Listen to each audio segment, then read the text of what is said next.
गुरुभ्यो नमः। हरिः ओम्। नारायणाय परिपूर्णगुणार्णवाय विश्वोदयस्थितिलयो नियतिप्रदाय ज्ञानप्रदाय विबुधासुरसौख्यदुःखसत्कारणाय वितताय नमो नमस्ते।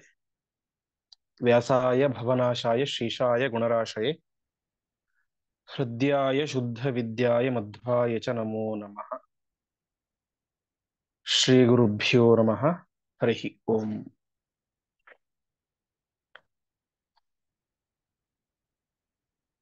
ತತ್ಪರಿನಿರ್ಣಯದ 8ನೇ ಅಧ್ಯಾಯ. ನಿನ್ನೆಯ ಪಾಠದಲ್ಲಿ ನಾವು ನೋಡಿದಂತೆ ಪರಭಕ್ಷಯನ್ ಸ್ವಾನಪರಾಂಶ ಸರ್ವಶಃ ಮತ್ತಃ ಸಮಗ್ರಾಯ ಚ ಶೋಣಿತಂ ಪಿಬನ್ ಅಂತ ಆ ಮಹಾಪರಾಕ್ರಮಿಯಾದಂತಹ ಕುಂಭಕರ್ಣ ತನ್ನವ್ರು ಯಾರು ನೋಡ್ತಾ ಇಲ್ಲ, ಬೇರೆಯವ್ರು ಯಾರು ನೋಡ್ತಾ ಇಲ್ಲ, ರಾಕ್ಷಸರನ್ನ ಕಪಿಗಳನ್ನ ಎಲ್ಲರನ್ನೂ ಕೂಡ ಒಟ್ಟಿಗೆ ಬಾಯಿಲಿ ಹಾಕೊಳ್ತಾ ಮದಮತ್ತನಾಗಿ ತಾನು ರಾಮದೇವರ ಹತ್ರ ಬರ್ತಾ ಇದ್ದಾನೆ. ಆ ಸಂದರ್ಭದಲ್ಲಿ ಏನಾಯಿತು ಅಂತ ಮುಂದೆ 127ನೇ ಶ್ಲೋಕದಿಂದ ತಿಳಿಸ್ತಾ ಇದ್ದಾರೆ. ನ್ಯವಾರಯತ್ ತಂ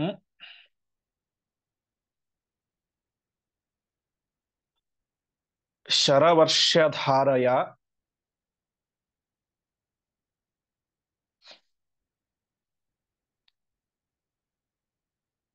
ಸಲಕ್ಷ್ಮಣೋ ನೈನಂ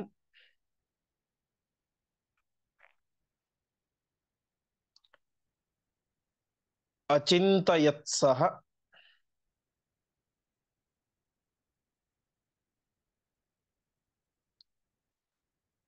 ಜಗಾಮ ರಾಮಂ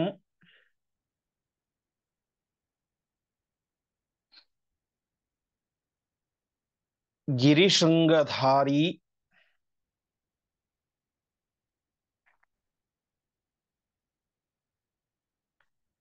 ಸಮಾಹ್ವಯತ್ತಂ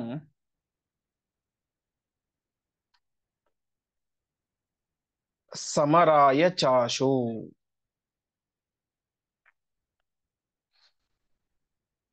ಪದಚ್ಛೇದ. ನಿವಾರಯತ್ ತಂ ಶರವರ್ಷಧಾರಯ ಸಹ ಲಕ್ಷ್ಮಣಃ ನ ಏನಂ ಅಚಿಂತಯತ್ ಸಹ ಜಗಾಮ ರಾಮಂ ಗಿರಿಶೃಂಗಧಾರಿ ಸಮಾಹ್ವಯತ್ ತಂ ಸಮರಾಯ ಚ ಆಶು. ಕುಂಭಕರ್ಣ ಯುದ್ಧಕ್ಕೆ ಅಂತ ರಾಮದೇವರ ಹತ್ರ ಹೋಗ್ತಾ ಇದ್ದಾನೆ. ಆ ಸಂದರ್ಭದಲ್ಲಿ ಲಕ್ಷ್ಮಣ ಏನ್ ಮಾಡಿದ, ಶರವರ್ಷಧಾರಯ ತಂ ನ್ಯವಾರಯತ್, ಬಾಣಗಳ ಮಳೆಯನ್ನೇ ಆ ಕುಂಭಕರ್ಣನ ಮೇಲೆ ಸುರಿಸುತ್ತಾ ಆ ಲಕ್ಷ್ಮಣ ನ್ಯವಾರಯತ್, ಅವನನ್ನ ತಡಿಲಿಕ್ಕೆ ಅಂತ ಪ್ರಯತ್ನ ಪಟ್ಟ. ಆದರೆ ಕುಂಭಕರ್ಣ ಏನಂ ನ ಅಚಿಂತಯತ್, ಇದನ್ನ ಲೆಕ್ಕಕ್ಕೆ ತಗೊಳ್ಳಿಲ್ಲ. ಆ ಬಾಣಗಳು ತನಗೆ ಏನೂ ಮಾಡಲಿಲ್ಲ ಅಂತ ತಾನು ಅದನ್ನ ಲೆಕ್ಕಕ್ಕೇನೆ ತಗೊಳ್ದೇನೆ ತಾನು ನೇರವಾಗಿ ಹಾಗೆ ಮುಂದ್ಗಡೆ ಹೋಗ್ತಾ ಇದ್ದಾನೆ. ಅರ್ಥಾತ್ ಲಕ್ಷ್ಮಣನ ಬಾಣಗಳು ಕೂಡ, ಅದು ಹೇಗೆ ಮಳೆಯಂತೆ ಸುರಿದಂತಹ ಬಾಣಗಳು ಕೂಡ ಕುಂಭಕರ್ಣನಿಗೆ ಏನೂ ಮಾಡಲಿಲ್ಲ. ಅವನೇ ಮಾಡಿದ ಗಿರಿಶೃಂಗಧಾರಿ. ಕುಂಭಕರ್ಣ ಒಂದು ದೊಡ್ಡ ಪರ್ವತದ ಶಿಖರವನ್ನ ಕೈಯಲ್ಲಿ ಹಿಡಿದುಕೊಂಡು ರಾಮಂ ಜಗಾಮ, ರಾಮದೇವರ ಹತ್ರ ಹೋದ. ಆಮೇಲೆ ಸಮರಾಯ, ಯುದ್ಧಕ್ಕೋಸ್ಕರ ಅಂತ ರಾಮದೇವರನ್ನು ಸಮಾಹ್ವಯತ್, ಆಹ್ವಾನ ಮಾಡಿದ. ರಾಮ ಬಾ ಯುದ್ಧ ಮಾಡೋಣ ಅಂತ ಕೈಯಲ್ಲಿ ಬೆಟ್ಟದ ಶಿಖರವನ್ನು ಹಿಡಿದುಕೊಂಡು ರಾಮದೇವರನ್ನ ಯುದ್ಧಕ್ಕೆ ಅಂತ ಆಹ್ವಾನ ಮಾಡ್ತಾ ಇದ್ದಾನೆ ಕುಂಭಕರ್ಣ. ಮುಂದೆ ಅಥೋ ಸಮಾದಾಯ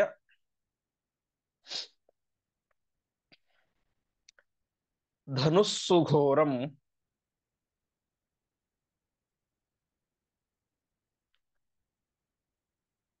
ಶರಾನ್ ಸುರೇಶ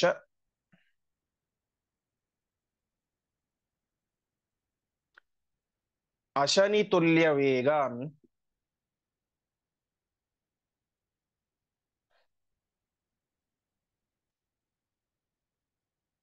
ಪ್ರವೇಶಯಾಮಾಸ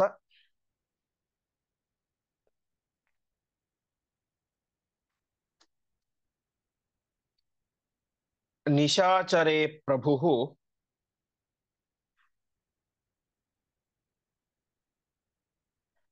ಸ ರಾಘವ ಪೂರ್ವಹತೇಷು ಯದ್ವತ್. ಪದಚ್ಛೇದ. ಅಥ ಸಮಾಧಾಯ ಸಮಾದಾಯ ಧನುಃ ಸುಘೋರಂ ಶರಾನ್ ಸುರೇಶಾಶನಿ ತುಲ್ಯ ವೇಗಾನ್ ಪ್ರವೇಶಯಾಮಾಸ ನಿಶಾಚರೆ ಪ್ರಭು ಸಹ ರಾಘವ ಪೂರ್ವಹತೇಶು ಯದ್ವತ್. ರಾಮದೇವರ ಹತ್ರ ಕುಂಭಕರ್ಣ ಬಂದ, ಯುದ್ಧ ಮಾಡೋಣ ಬಾ ಅಂತ ಕರಿದ. ಅಥ ಅನಂತರ ರಾಮದೇವರು ಏನ್ ಮಾಡಿದ್ರು, ಸುಘೋರಂ ಧನು, ಅತ್ಯಂತ ಭಯಾನಕವಾದಂತಹ ಧನುಸ್ಸನ್ನ ಎತ್ತಿಕೊಂಡು ಏನ್ ಮಾಡಿದ್ರು, ಸುರೇಶಾಶನಿ ತುಲ್ಯ ವೇಗಾನ್, ಹಿಂದಿನ ಅನೇಕ ಸಲ ನೋಡಿದಂತೆ ಸುರೇಶಾಶನಿ ಅಂತಂದ್ರೆ ಇಂದ್ರಾಯುಧ, ಇಂದ್ರನ ಆಯುಧ ಅರ್ಥಾತ್ ವಜ್ರಾಯುಧ. ವಜ್ರಾಯುಧಕ್ಕೆ ತುಲ್ಯ ವೇಗಾನ್, ಸಮಾನವಾದಂತಹ ವೇಗ ಇರುವಂತಹ ಶರಾನ್, ಬಾಣಗಳನ್ನ ನಿಶಾಚರೆ ಪ್ರವೇಶಯಾಮಾಸ, ಆ ರಾಕ್ಷಸನ ಮೇಲೆ ಪ್ರಯೋಗ ಮಾಡ್ತಾ ಇದ್ದಾನೆ. ಅರ್ಥಾತ್ ರಾಮದೇವರು ಪ್ರಯೋಗ ಮಾಡಿದಂತಹ ಒಂದೊಂದು ಬಾಣಗಳು ಕೂಡ ಇಂದ್ರನ ವಜ್ರಾಯುಧದಂತೆ ಇದ್ದವು. ಅಂತಹ ಬಾಣಗಳನ್ನ ಪ್ರಯೋಗ ಮಾಡಿದ್ರು. ಹೇಗೆ ಪ್ರಯೋಗ ಮಾಡಿದ್ರು ಅಂತಂದ್ರೆ, ಸರಾಗವ ಪೂರ್ವಹತೇಶು ಯದ್ವತ್ ಅಂತ. ಅಂದ್ರೆ ಹಿಂದೆ ರಾಮದೇವರು ಖರದೂಷಣ ಮುಂತಾದಂತಹ ಅನೇಕರನ್ನ ಸಂಹಾರ ಮಾಡಿದ್ರು. ಹಾಗೆ ಇನ್ನು ಉಳಿದಂತಹ ಮಕರಾಕ್ಷ ಮುಂತಾದ ಅನೇಕ ರಾಕ್ಷಸರನ್ನ ಸಂಹಾರ ಮಾಡಿದ್ರು ರಾಮದೇವರು. ಹೀಗೆ ಹಿಂದೆ ರಾಕ್ಷಸರನ್ನ ಸಂಹಾರ ಮಾಡಬೇಕಾದ್ರೆ, ಖರದೂಷಣಾದಿಗಳನ್ನ ಸಂಹಾರ ಮಾಡಬೇಕಾದ್ರೆ ಯಾವ ರೀತಿಯಾಗಿ ಬಾಣಗಳನ್ನ ಪ್ರಯೋಗ ಮಾಡಿದ್ದರೋ ಆ ಬಲದಿಂದ ಬಾಣ ಪ್ರಯೋಗ ಮಾಡಿದರು. ಯಾರ ಮೇಲೆ? ಕುಂಭಕರ್ಣನ ಮೇಲೆ. ಖರದೂಷಣಾದಿಗಳನ್ನು ಸಂಹಾರ ಮಾಡಿದಂತೆ ಇವನ ಮೇಲೆಯೂ ಕೂಡ ಅದೇ ರೀತಿಯಾಗಿ ಬಾಣ ಪ್ರಯೋಗ ಮಾಡಿದರು. ಶರಾನ್ ಪ್ರವೇಶಯಾಮಾಸ, ಬಾಣಗಳನ್ನ ಅವನೊಳಗಡೆ ಪ್ರವೇಶ ಮಾಡಿಸಿದರು. ಅರ್ಥಾತ್ ಬಾಣಗಳಿಂದಾಗಿ ಅವನಿಗೆ ಹೊಡೆದರು, ಬಾಣಗಳು ಅವನಿಗೆ ನೆಟ್ಟವು. ಆದರೆ ಮುಂದೇನಾಯ್ತು, ಯಾವದ್ಬಲೇನ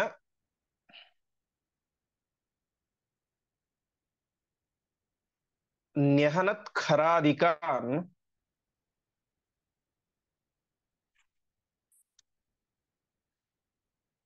ನ ತಾವತೈವ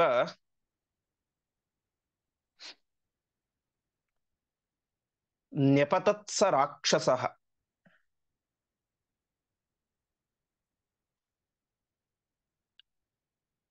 ಅಥ ಪ್ರಹಸ್ಯ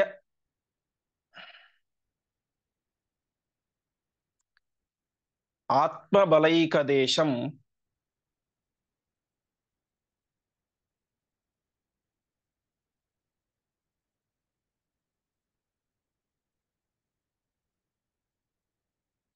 ಪ್ರದರ್ಶಯನ್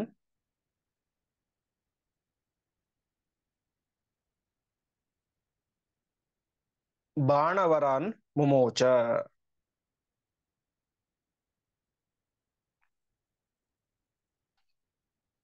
ಪದಚ್ಛೇದ.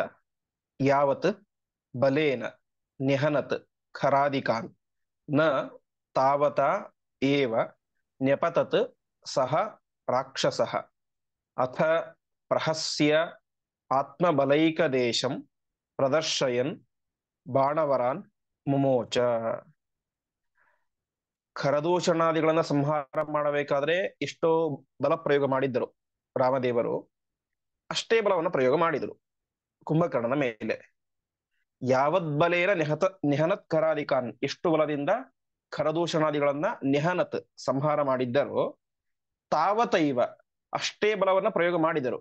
ಆದರೆ ಆ ಬಲದಿಂದ ಸಹ ರಾಕ್ಷಸ, ಆ ಕುಂಭಕರ್ಣ ನ ನ್ಯಪತತ್, ಬೀಳಲಿಲ್ಲ, ಅವನ ಸಂಹಾರ ಆಗಲಿಲ್ಲ.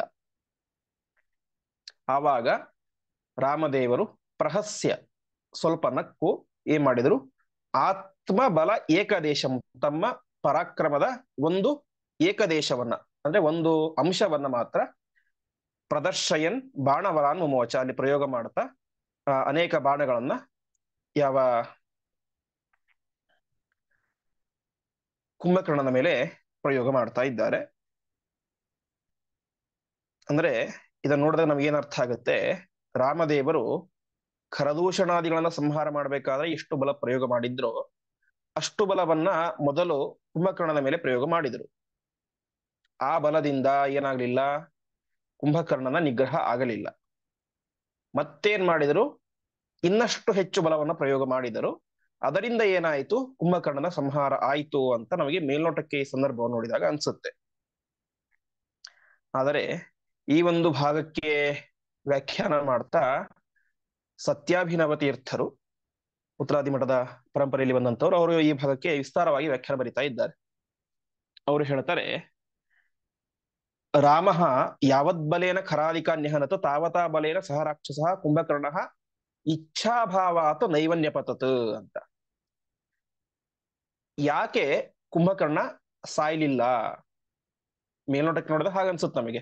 ರಾಮದೇವರ ಬಲ ಸಾಕಾಗ್ಲಿಲ್ಲ, ಅಂದ್ರೆ ಹಿಂದೆ ಎಷ್ಟು ಪ್ರಯೋಗ ಮಾಡಿದ್ರು ಅಷ್ಟೇ ಈಗ ಪ್ರಯೋಗ ಮಾಡಿದ್ರು, ಸೊ ಅದು ಸಾಕಾಗ್ಲಿಲ್ಲ, ಮುಂದೆ ಜಾಸ್ತಿ ಬಲ ಪ್ರಯೋಗ ಮಾಡಿದ್ರು ಅಂತ.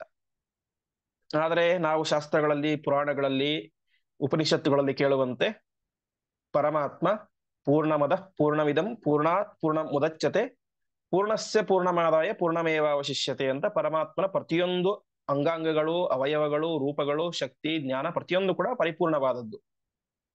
ಅಂದ್ರೆ ಪರಮಾತ್ಮನ ಬಲದ ಒಂದು ಅಂಶವೂ ಕೂಡ ಪರಿಪೂರ್ಣವಾದದ್ದು, ಸಮಗ್ರ ಬಲವು ಪರಿಪೂರ್ಣವಾದದ್ದು. ಅದರ ಬಲದಲ್ಲಿ ಹೆಚ್ಚು ಕಡಿಮೆ ಅನ್ನುವಂತ ಯಾವುದೇ ವ್ಯತ್ಯಾಸ ಇಲ್ಲ.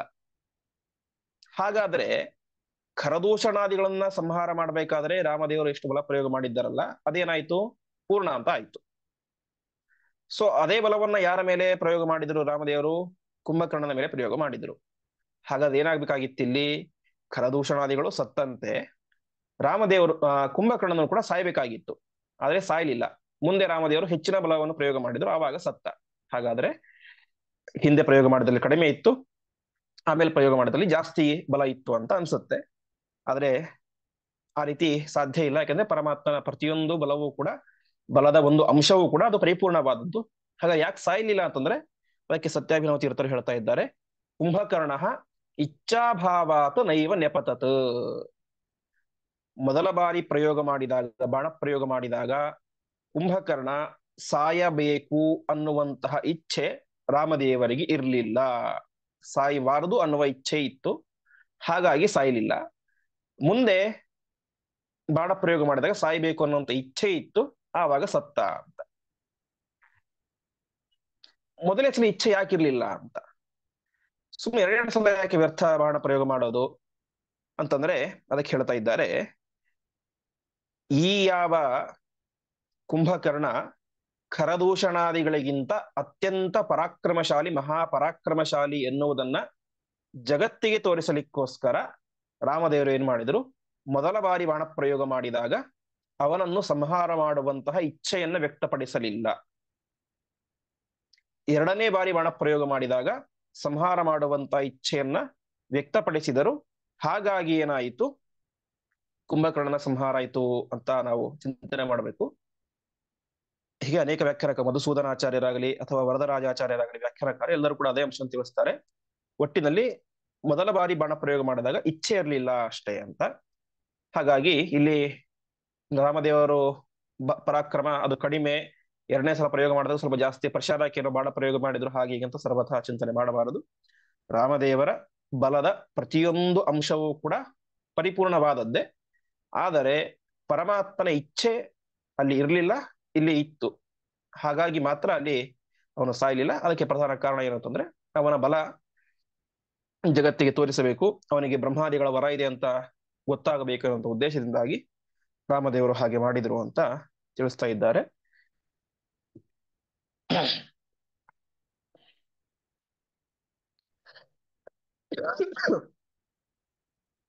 ಮುಂದಿನ ಶ್ಲೋಕ, ದ್ವಾಭ್ಯಾಂ ಸ ಬಾಹು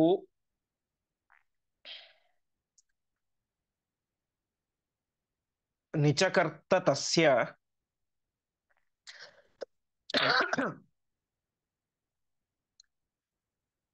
ಪದದ್ವಯಂ ಚೈವ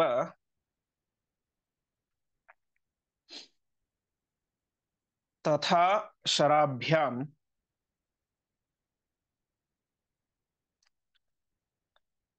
ಅಥಾಪರೇಣಸ್ಯ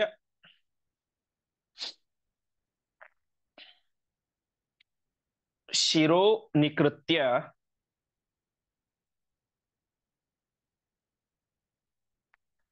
ಸಂಪ್ರಾಕ್ಷಿಪತ್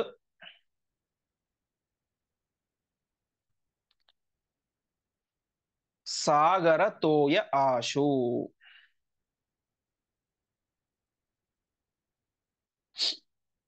ಪದಚ್ಛೇದ. ದ್ವಾಭ್ಯಾಂ ಸಹ ಬಾಹು ನಿಚಕರ್ತ ತಸ್ಯ ಪದದ್ವಯಂ ಚ ಏವ ತಥಾ ಶರಾಭ್ಯಾಂ ಅಥ ಅಪರೇಣ ಅಸ್ಯ ಶಿರಃ ನಿಕೃತ್ಯ ಸಂಪ್ರಾಕ್ಷಿಪತ್ ಸಾಗರತೋಯೇ ಆಶು. ರಾಮದೇವರು ಆ ಮಹಾಪರಾಕ್ರಮಶಾಲಿಯಾದಂತಹ ವಿಜಯ ಅಂದ್ರೆ ಜಯ ವಿಜಯರಲ್ಲಿ ವಿಜಯ ಕುಂಭಕರ್ಣ, ಅದನ್ನು ನಾರಾಯಣ ಪಂಡಿತಾಚಾರ್ಯರು ಒಂದು ಸಂಗ್ರಹ ಮಾಡಿದ್ದಾರೆ. ಒಂದು 30-40 ಶ್ಲೋಕ ಇದ್ದಾವೆ. ಅಂಶ ಆವೇಶಾವತಾರ ವರ್ಣನ ಅಂತ.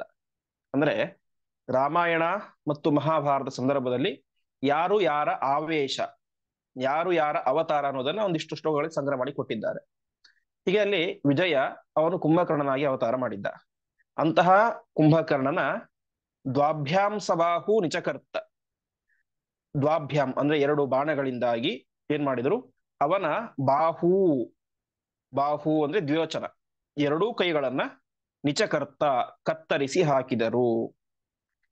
ಪದದ್ವಯಂ ಚೈವ ತಥಾ ಶರಾಭ್ಯಾಂ, ಮತ್ತೆರಡು ಬಾಣಗಳಿಂದಾಗಿ ಅವನ 2 ಕಾಲುಗಳನ್ನ ಕತ್ತರಿಸಿ ಹಾಕಿದರು.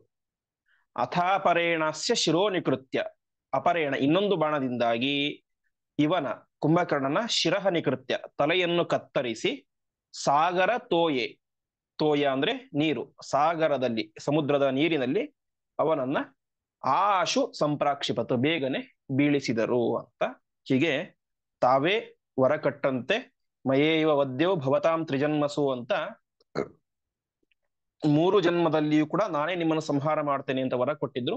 ಆ ವರಕ್ಕೆ ಅನುಗುಣವಾಗಿ ಹಿಂದೆ ಹಿರಣ್ಯಾಕ್ಷರಣ್ಯಕಶಿಪುಗಳ ಸಂಹಾರ ಆಗಿತ್ತು.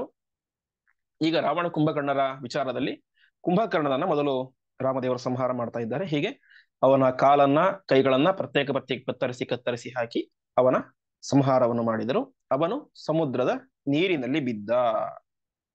ಆ ಮಹಾದೈತ್ಯ ಗಾತ್ರದ ರಾಕ್ಷಸ ಸಮುದ್ರಕ್ಕೆ ಬಿದ್ದಾಗ ಏನಾಯಿತು ಅಂತ ತಿಳಿಸ್ತಾ ಇದ್ದಾರೆ.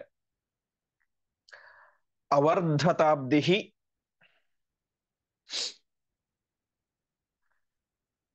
ಪತಿತೇಸ್ಯ ಕಾಯೇ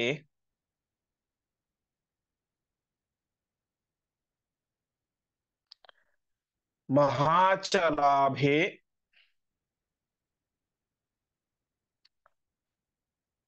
ಕ್ಷಣದಾಚರಸ್ಯ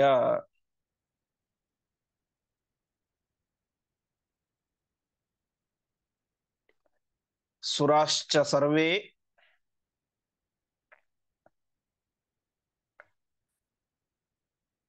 ವವೃಷುಃ ಪ್ರಸೂನೈಃ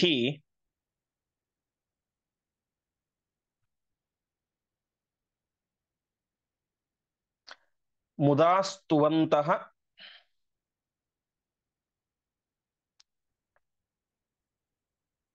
ರಘುವರ್ಯ ಮೂರ್ಧ್ನಿ.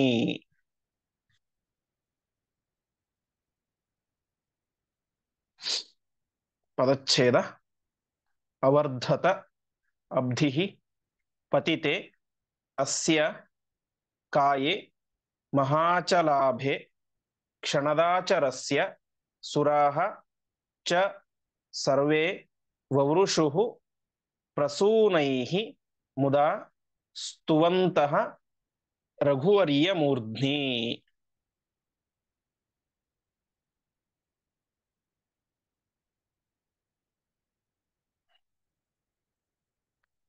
ಕುಂಭಕರ್ಣ ಅವನೆಂಥವನು, ಮಹಾ ಅಚಲಾಭೆ, ಇಲ್ಲಿ ಆಚಾರ್ಯವನ್ನು ಪದಪ್ರಯೋಗ ಮಾಡಿದ್ದಾರೆ, ಕ್ಷಣದಾಚರಸ್ಯ ಅಂತ. ಕ್ಷಣದಾಚರ ಅಂತಂದ್ರೆ ರಾಕ್ಷಸರು ಅಂತ.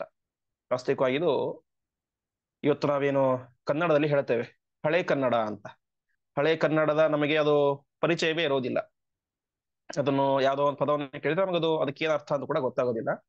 ಹಾಗೆ ಆಚಾರ್ಯರ ಸರ್ವಮೂಲ ಗ್ರಂಥಗಳಲ್ಲಿ ಹಳೆ ಅನೇಕವಾದಂತಹ ಅಪೂರ್ವವಾದಂತಹ ಸಂಸ್ಕೃತ ಪದಗಳು, ಅರ್ಥಾತ್ ಇವತ್ತು ಬಳಕೆಯಲ್ಲಿ ಇಲ್ಲದೇ ಇರುವಂತಹ ಅನೇಕ ಸಂಸ್ಕೃತ ಪದಗಳನ್ನು ನಾವು ನೋಡಬಹುದು. ಅದರಲ್ಲಿ ಒಂದು ಈ ಕ್ಷಣದಾಚರ ಅಂತ. ಕ್ಷಣದ ಅಂತಂದ್ರೆ ರಾತ್ರಿ ಅಂತ. ಕ್ಷಣದ ಅಂದ್ರೆ ರಾತ್ರಿ, ಅಲ್ಲಿ ಚರ ಅಂದ್ರೆ ಸಂಚಾರ ಮಾಡುವಂಥವನು. ಕ್ಷಣದಾಚರ ಅಂತಂದ್ರೆ ನಿಶಾಚರರು, ರಜನೀಚರರು ಅಂತ ನಾವು ಹಿಂದೆ ಕೇಳಿದವಲ್ಲ, ಹಾಗೆ ರಾಕ್ಷಸರು ಅಂತ. ಅಂತಹ ಕ್ಷಣದಾಚರಸ್ಯ ಮಹಾಚಲಾಭೆ, ಆ ಕ್ಷಣದಾಚರನಾದಂತಹ ರಾಕ್ಷಸನಾದಂತಹ ಕುಂಭಕರ್ಣನ ದೇಹ ಅದು ಹೇಗಿತ್ತು?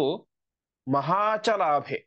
ಅಚಲ ಅಂತಂದ್ರೆ ಬೆಟ್ಟ, ಚಲ ಅಂದ್ರೆ ಚಲಿಸೋದು, ಆ ಕಡೆ ಈ ಕಡೆ ಅಲ್ಲಾಡೋದು. ಅಚಲ ಅಂತಂದ್ರೆ ಆ ಕಡೆ ಈ ಕಡೆ ಅಲ್ಲಾಡದೆ ಇರೋದು ಅಂತ. ಅಂದ್ರೆ ಪರ್ವತ, ಮಹಾಚಲ ದೊಡ್ಡ ಪರ್ವತ. ಈ ಕ್ಷಣದಾಚರನ ನಿಶಾಚರನ ಕುಂಭಕರ್ಣನ ಶರೀರ ಅದು ದೊಡ್ಡ ಪರ್ವತದಂತೆ ಇತ್ತು. ಅಂತಹ ದೊಡ್ಡ ಪರ್ವತ ಗಾತ್ರದ ಅವನ ಶರೀರ ಪತಿತೆ ಸಮುದ್ರಕ್ಕೆ ಬಿದ್ದಾಗ ಸಮುದ್ರ ಏನಾಯಿತು? ಅವರ್ಧತ, ಉಕ್ಕೇರಿ ಬಿಡ್ತು. ಅಷ್ಟು ದೊಡ್ಡ ಗಾತ್ರ ಬಿದ್ದಾಗ ಸಹಜವಾಗಿ ಸಮುದ್ರ ಉಕ್ಕೇರಿ ಬಿಡುತ್ತೆ. ಆವಾಗ ಸುರಾಶ್ಚ ಸರ್ವೇ ವವೃಷು ಪ್ರಸೂನೈಹಿ, ದೇವತೆಗಳಿಗೆಲ್ಲ ಭಾರಿ ಸಂತೋಷ ಆಯಿತು. ಮುದ ಅಂದ್ರೆ ಭಾರಿ ಸಂತೋಷದಿಂದಾಗಿ ಅವರೇನ್ ಮಾಡಿದ್ರು? ರಾಮದೇವರ ಗುಣಗಳನ್ನ ಸ್ತುವಂತಹ, ಸ್ತೋತ್ರ ಮಾಡುತ್ತಾ ರಘುವರಿಯ ಮೂರ್ಧ್ನಿ, ರಾಮದೇವರ ಮೂರ್ಧ್ನಿ ತಲೆಯ ಮೇಲೆ ಪ್ರಸೂನೈಹಿ ವವರ್ಷು, ಪ್ರಸೂನ ಅಂತಂದ್ರೆ ಪುಷ್ಪಗಳು, ಹೂವುಗಳು, ಅವರ ಮೇಲೆ ಪುಷ್ಪವೃಷ್ಟಿಯನ್ನು ಮಾಡಿದರು ಅಂತ ಹೇಳ್ತಾ ಇದ್ದಾರೆ. ಹೀಗೆ ಅವನ ಶರೀರ ಬಿದ್ದಾಗ ಸಮುದ್ರ ಉಕ್ಕೇರಿತು. ದೇವತೆಗಳಿಗೆ ಮಹಾದುಷ್ಟನಾದಂತಹ ಈ ಕುಂಭಕರ್ಣ ಸತ್ತ ಅನ್ನುವಂತಹ ವಿಚಾರದಿಂದಾಗಿ ರಾಮದೇವರ ಮೇಲೆ ಪುಷ್ಪವೃಷ್ಟಿಯನ್ನ ಮಾಡಿದರು. ಮುಂದೆ ಯೋಜನಾನಾಂ ತ್ರಿಲಕ್ಷಂ ಹಿ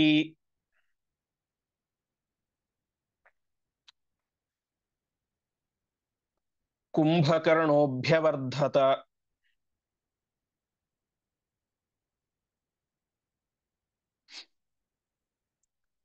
ಪೂರ್ವಂ ಪಶ್ಚಾತ್ ಸಂಚುಕೋಚ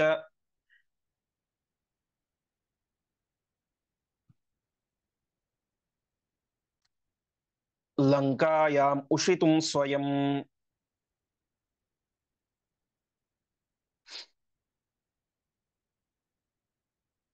ಸತು ಸ್ವಭಾವಂ ಆಪನ್ನೋ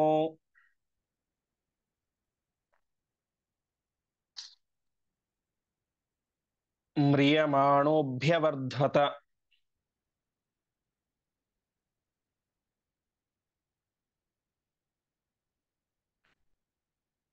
ತೇನಾಸ್ಮಿನ್ ಪತಿತೆ ತ್ವಬ್ಧಿಃ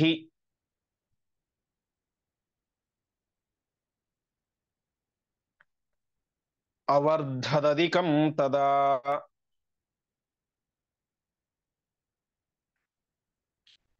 ಪದಚ್ಛೇದ. ಯೋಜನಾನಾಂ ತ್ರಿಲಕ್ಷಂ ಹಿ ಕುಂಭಕರ್ಣಃ ಅಭ್ಯವರ್ಧತ ಪೂರ್ವಂ ಪಶ್ಚಾತ್ ಸಂಚುಕೋಚ ಲಂಕಾಯಾಂ ಉಷಿತುಂ ಸ್ವಯಂ.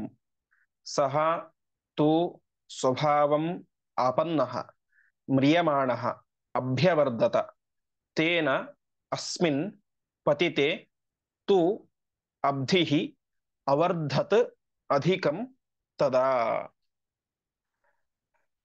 ಸರಿ, ಆ ಪರ್ವತದ ಗಾತ್ರ ಅಂತ ಹೇಳ್ತಾರೆ. ಎಷ್ಟು ವಾಸ್ತವಿಕವಾಗಿ ಅವನ ಗಾತ್ರ ಇತ್ತು ಅಂತಂದ್ರೆ ಯೋಜನಾನಾಂ ತ್ರಿಲಕ್ಷಂ ಹಿ ಕುಂಭಕರ್ಣೋಭ್ಯವರ್ಧತ ಅಂತ.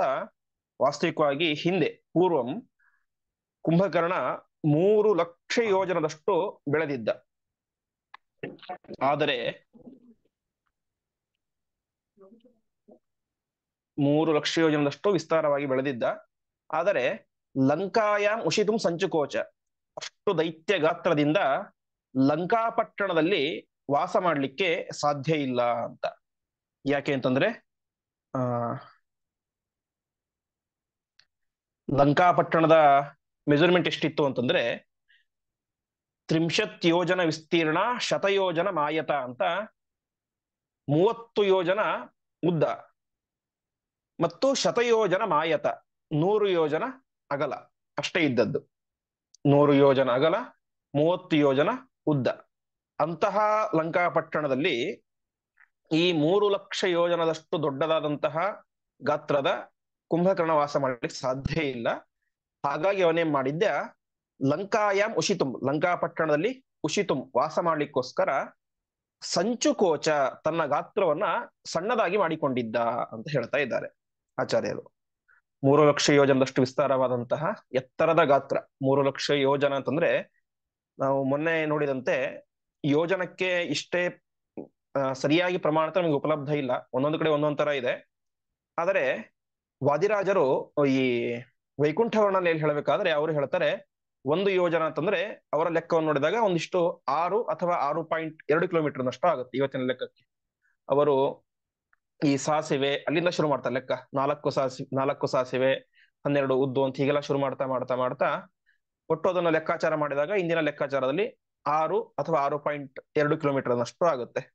ಸಹಜವಾಗಿ 6 ಕಿಲೋಮೀಟರ್ ಅಂತ ಹಿಡ್ಕೊಂಡ್ರು ಕೂಡ ಸುಮಾರು 18 ಲಕ್ಷ ಕಿಲೋಮೀಟರ್ನಷ್ಟು ಎತ್ತರವಾಗಿದ್ದ ಯಾರು? ಕುಂಭಕರ್ಣ. ನಾವೆಲ್ಲ ಅದನ್ನ ಊಹೆ ಮಾಡ್ಕೊಳ್ಳಿಕ್ಕೂ ಸಾಧ್ಯ ಇಲ್ಲ, ಅಷ್ಟು ವಿಚಿತ್ರ ಗಾತ್ರದ ದೈತ್ಯ ಗಾತ್ರದ ರಾಕ್ಷಸ. ಅವನೇ ಮಾಡಿದ್ದ ಲಂಕೆಯಲ್ಲಿ ವಾಸ ಮಾಡ್ಕೊಳ್ಳಿಕ್ಕಂತ ತನ್ನ ಗಾತ್ರ ಸ್ವಲ್ಪ ಚಿಕ್ಕದಾಗಿ ಮಾಡ್ಕೊಂಡಿದ್ದ. ಆದರೆ ಈ ಸಾಯ್ಬೇಕಾದ್ರೆ ಮ್ರಿಯಮಾಣ, ಸಾಯ್ಬೇಕಾದ್ರೆ ಏನಾಯ್ತು? ಸತು ಸ್ವಭಾವ ಮಾಪನ್ನ, ಅವನ ಸ್ವಾಭಾವಿಕ ಗಾತ್ರ ಅದೇನಾಯ್ತು? ವ್ಯಕ್ತ ಆಯಿತು. ಹಾಗಾಗಿ ಸಾಯ್ಬೇಕಾದ್ರೆ ಅವನೇನಾದ? 3 ಲಕ್ಷ ಯೋಜನದಷ್ಟು ಎತ್ತರಕ್ಕೆ ಬೆಳೆದ. ನಾವು ಮುಂದೆ ಕೃಷ್ಣನ ಕಥೆಯನ್ನು ಕೇಳ್ತೇವೆ, ಅಲ್ಲಿಯೂ ಬರುತ್ತೆ. ಪೂತನೆ ಎನ್ನುವಂತಹ ರಾಕ್ಷಸೆ, ಅವಳು ಕೃಷ್ಣನಿಗೆ ಹಾಲು ಕುಡಿಸ್ಬೇಕು ಅಂತ ಬರ್ತಾಳೆ. ಬಂದಾಗ ಹೇಗ್ ಬಂದ್ಲು? ಒಳ್ಳೆ ಸುಂದರವಾದಂತಹ ಹೆಣ್ಣಿನ ರೂಪವನ್ನು ಪಡೆದುಕೊಂಡು ಹಾಲು ಕುಡಿಸ್ಲಿಕ್ಕೆ ಅಂತ ಬಂದ್ಲು. ಕೃಷ್ಣ ಯಾವಾಗ ಅವಳನ್ನು ಸಂಹಾರ ಮಾಡಿದ ಆವಾಗ ಅವಳ ಗಾತ್ರ ಮೂಲ ಗಾತ್ರಕ್ಕೆ ಅರ್ಥಾತ್ ರಾಕ್ಷಸಿಯ ಸ್ವರೂಪಕ್ಕೆ ಬಂದು ಸತ್ತು ಹೋಗ್ಬಿಟ್ಲು ಅಂತ ತಿಳಿಸ್ತಾರೆ. ಕೊನೆಗೆ ಅವಳ ದೇಹವನ್ನು ಅಂತ್ಯ ಸಂಸ್ಕಾರ ಮಾಡ್ಬೇಕಾದ್ರೆ ಎತ್ಲಿಕ್ಕೆ ಆಗಲಿಲ್ಲ ಅಂತೆ. ಅವಳ ದೇಹವನ್ನ ಗರಗಸದಿಂದ ಕತ್ತರಿಸಿ ಕತ್ತರಿಸಿ ಪಾರ್ಟ್ ಪಾರ್ಟ್ ಆಗಿ ಸುಟ್ರು ಅಂತ ನಾವು ಕೇಳ್ತೇವೆ. ಹಾಗೆ ಇವನು ಕೂಡ ಸಾಯ್ಬೇಕಾದ್ರೆ ಸ್ವಭಾವ ಮಾಪನ್ನ ಅಭ್ಯವರ್ಧತ, ತನ್ನ ಸ್ವಾಭಾವಿಕವಾದಂತಹ ಗಾತ್ರಕ್ಕೆ ಅವನು ಅಭ್ಯವರ್ಧತ, ಬೆಳೆದ. 3 ಲಕ್ಷ ಯೋಜನದಷ್ಟು ವಿಸ್ತೀರ್ಣವಾಗಿ ಬೆಳೆದ. ಹಾಗಾಗಿ ತೇನ ಅಸ್ಮಿನ್ ಪತಿತೆ, ಆ ಸಮುದ್ರದಲ್ಲಿ ಅವನು ಬಿದ್ದಾಗ ಏನಾಯಿತು? ಅಬ್ದಿಹಿ ಅವರ್ಧಧಿಕಂ ತದಾ, ಆ ಸಮುದ್ರ ಮತ್ತೆ ಉಕ್ಕೇರಿತು, ಬೆಳೆಯಿತು ಅಂತ ತಿಳಿಸ್ತಾ ಇದ್ದಾರೆ. ಈ ಭಾಗಕ್ಕೆ ಬೇರೆ ಯಾರು ಅಷ್ಟು ವಿಶೇಷವಾಗಿ ವ್ಯಾಖ್ಯಾನ ಮಾಡೋದಿಲ್ಲ. ವಾದಿರಾಜರು ವ್ಯಾಖ್ಯಾನ ಮಾಡಬೇಕಾದ್ರೆ ಹೇಳ್ತಾರೆ, ಬೀಳ್ಲಿಕ್ಕೆ ಹೇಗ್ ಸಾಧ್ಯ ಅಂತ. ಯಾಕೆಂತಂದ್ರೆ ಈ ಕುಂಭಕರ್ಣನ ವಿಸ್ತಾರ 3 ಲಕ್ಷ ಯೋಜನ. ಅವ್ರು ಹೇಳ್ತಾರೆ ಲವಣ ಸಮುದ್ರ ಅರ್ಥಾತ್ ಲಂಕಾಪಟ್ಟಣದ ಸುತ್ತಮುತ್ತಲಿರುವಂತ ಉಪ್ಪಿನ ಸಮುದ್ರ ಏನಿದೆ, ದ್ವೀಪಾಂತರಂ ಪರ್ಯಂತಂ 1 ಲಕ್ಷ ಯೋಜನ ವಿಸ್ತೃತ ಏವ. ಸಮುದ್ರ ಇರೋದು ಕೇವಲ 1 ಲಕ್ಷ ಯೋಜನ ಅಷ್ಟೇ. ಅಂತಹ 1 ಲಕ್ಷ ಯೋಜನ ವಿಸ್ತಾರವಾದಂತಹ ಸಮುದ್ರದಲ್ಲಿ 3 ಲಕ್ಷ ಯೋಜನದಷ್ಟು ಎತ್ತರವಾದಂತಹ ಈ ಕುಂಭಕರ್ಣ ಬೀಳ್ಲಿಕ್ಕೆ ಹೇಗ್ ಸಾಧ್ಯ ಅಂತ ಪ್ರಶ್ನೆ ಬರುತ್ತೆ. ಆದ್ರೆ ಅದಕ್ಕೆ ಹೇಳ್ತಾರೆ ಉದ್ದ ಮಾತ್ರ 1 ಲಕ್ಷ ಯೋಜನ. ಹೇಗೆ ಲಂಕಾಪಟ್ಟಣ ಉದ್ದ 30 ಯೋಜನ, ಆದರೆ ಅಗಲ 100 ಯೋಜನ. ಹಾಗೆ ಇದರ ಏನು ಉದ್ದ ಮಾತ್ರ ಏನಾಗಿದೆ? 1 ಲಕ್ಷ ಯೋಜನವಾಗಿದೆ. ಆದರೆ ಅದರ ಓವರ್ ಆಲ್ ಸುತ್ತಳತೆ ಅದೇನಾಗುತ್ತೆ? ಅನೇಕ ಲಕ್ಷ ಯೋಜನಗಳಾಗುತ್ತೆ ಅದು. ಹಾಗಾಗಿ ಅವನ ದೇಹ ಬೀಳಿಕ್ ಸಾಧ್ಯ ಆಯಿತು ಅಂತ. ಇನ್ನೊಂದು ಕಾರಣ, ರಾಮದೇವರು ಅವನನ್ನ ಬೀಳಿಸ್ಬೇಕಾದ್ರೆ ಇಡೀ ಶರೀರಕ್ಕೆ ಶರೀರವನ್ನೇ ಬೀಳಿಸ್ಲಿಲ್ಲ, ಅವನ ದೇಹವನ್ನ ಬಾಣಗಳಿಂದ ಕತ್ತರಿಸಿ ಕತ್ತರಿಸಿ ಹಾಕಿದರು. ನಾ ಹಿಂದೆ ಕೇಳಿದಂತೆ ತಲೆಯನ್ನ, ಕೈಯನ್ನ, ಕಾಲುಗಳನ್ನೆಲ್ಲ ಕತ್ತರಿಸಿ ಹಾಕಿದರು. ಹೀಗೆ ಅವನು ಬೀಳ್ಬೇಕಾದ್ರೇನು ಪೂರ್ತಿ ಬೀಳಲಿಲ್ಲ, ಕತ್ತರಿಸಿ ಕತ್ತರಿಸಿ ಪಾರ್ಟ್ ಪಾರ್ಟ್ ಆಗಿ ಅವನು ಸಮುದ್ರದಲ್ಲಿ ಬಿದ್ದ. ಹಾಗಾಗಿ ಸಮುದ್ರದಲ್ಲಿ ಬೀಳಲಿಕ್ಕೆ ಅವನಿಗೆ ಅವಕಾಶ ಆಯಿತು ಅಂತಂದ್ರ. ಒಂದ್ ವೇಳೆ ಸಮುದ್ರ ಕೇವಲ 1 ಲಕ್ಷ ಯೋಜನ ವಿಸ್ತೀರ್ಣವಾಗಿತ್ತು, ಇವನು 3 ಲಕ್ಷ ಆಗ್ಬಿಟ್ಟಿದ್ದ ಅಂತಂದ್ರೆ ಬೀಳಿ ಸಾಧ್ಯ ಆಗ್ತಾ ಇರ್ಲಿಲ್ಲ. ಆದ್ರೆ ಸಮುದ್ರದ ಓವರ್ ಆಲ್ ಸುತ್ತಳತೆ ನೋಡಿದಾಗ ಅದು ಕೂಡ ಅತ್ಯಂತ ವಿಸ್ತೀರ್ಣವಾಗಿದೆ. ಮತ್ತೆ ಇವನು ಬಿದ್ದದ್ದು ಏನು 3 ಲಕ್ಷ ಯೋಜನ ಒಂದೇ ಸಲ ಬೀಳಲಿಲ್ಲ, ಪ್ರತ್ಯೇಕವಾಗಿ ಕತ್ತರಿಸಿ ಹಾಕಿತ್ತು. ಹಾಗಾಗಿ ಸಮುದ್ರದಲ್ಲಿ ಬೀಳಲಿಕ್ಕೆ ಅವನಿಗೆ ಅವಕಾಶ ಆಯಿತು. ಮತ್ತು ಅವನು ಬಿದ್ದಾಗ ಸಹಜವಾಗಿ ಸಮುದ್ರ ಎಂಬುದು ಉಕ್ಕೇರಿತು ಎಂಬುದಾಗಿ ತಿಳಿಸ್ತಾ ಇದ್ದಾರೆ. ಮುಂದಿನ ಶ್ಲೋಕ ಅಥಾಪರೇ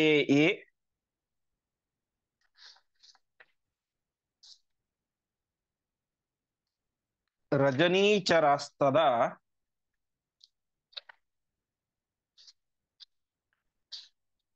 ಕಪಿಪ್ರವೀರೈಃ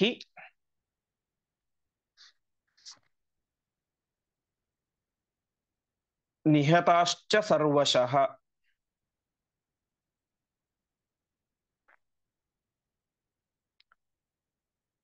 ಹತಾವಶಿಷ್ಟಾಃ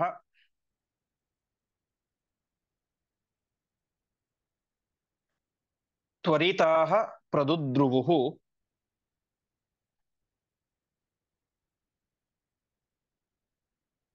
ಭ್ರಾತುರ್ವಧಂ ಚೋಚುಃ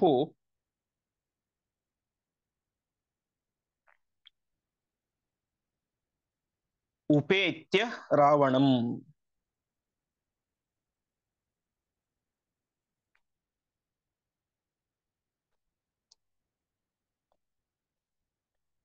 ಒಂದು ನಿಮಿಷ.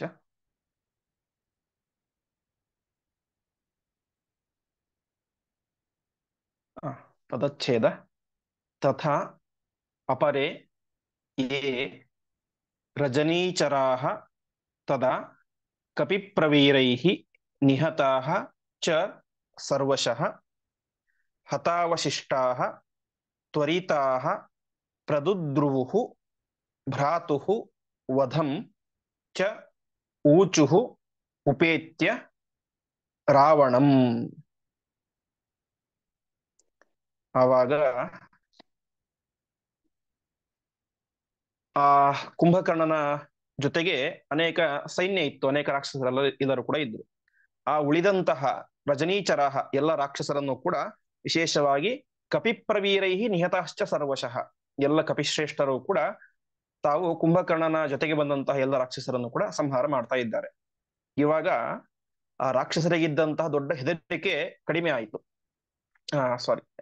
ಕಪಿಗಳಿಗಿದ್ದಂತ ದೊಡ್ಡ ಹೆದರಿಕೆ ಯಾಕೆಂತಂದ್ರೆ ಎಲ್ಲರೂ ಕೂಡ ಕುಂಭಕರ್ಣನ ಜೊತೆಗೆ ಯುದ್ಧ ಮಾಡೋ ದೂರ ಹೊಳಿತು ಕುಂಭಕರ್ಣನ್ ನೋಡಿದ್ರೇನೆ ಓಡಿ ಹೋಗ್ಬಿಡ್ತಾ ಇದ್ರು. ಯಾಕಂದ್ರೆ ಅಷ್ಟು ದೊಡ್ಡ ಗಾತ್ರ ಅಂತಂದ್ರೆ 3,00,000 ಯೋಜನದ ಗಾತ್ರವನ್ನು ಅವರೇನು ನೋಡಿಲ್ಲ.